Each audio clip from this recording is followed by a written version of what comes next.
Lily was a curious and brave little girl, known for her bright red cloak and adventurous spirit. One crisp autumn day, she set off to visit her grandmother, who lived in a cottage deep in the forest. Her mother packed a basket filled with fresh bread, honey, and herbal tea for the visit. "Remember, stay on the path and don't talk to strangers," her mother warned as Lily cheerfully skipped into the woods. The forest was filled with the golden hues of fall, and Lily relished the crunch of leaves under her feet. She hummed a tune, occasionally pausing to marvel at the beauty around her. As she journeyed deeper into the forest, she noticed a figure lurking among the trees. A large gray wolf with piercing eyes and a cunning smile stepped out from behind a tree. "Good morning, dear child," the wolf greeted her. "Where are you off to on such a fine day?" With her mother's warning fresh in her mind, Lily hesitated but decided to reply politely. "I'm going to see my grandmother. She lives in a cottage just beyond the hill." The wolf's eyes gleamed with interest.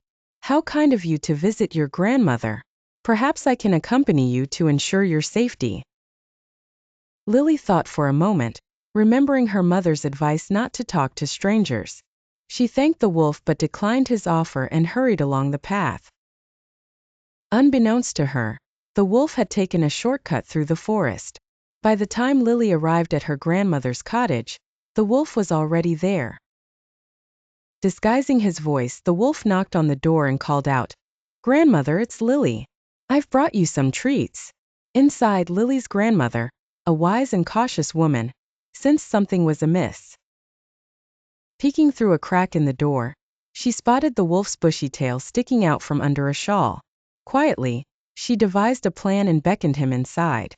"Come in, dear," she said sweetly. As the wolf stepped in, he found himself ensnared in a carefully laid trap. Lily's grandmother had used her embroidery yarn to create a makeshift net. The wolf struggled but could not escape. Just then, Lily arrived and was surprised to find the wolf trapped. "Grandmother, what happened?" she exclaimed. Her grandmother smiled warmly. "Sometimes, dear, it's important to trust your instincts and stay cautious. Remember, not everyone who speaks kindly is a friend." Lily nodded, understanding the lesson. She hugged her grandmother tightly, relieved that they were both safe. Together, they enjoyed the contents of the basket, the aroma of fresh bread and honey filling the cozy cottage. The wolf, having learned his lesson, was released but bounded away into the forest, vowing never to underestimate the wisdom and bravery of grandmothers and little girls in red cloaks again.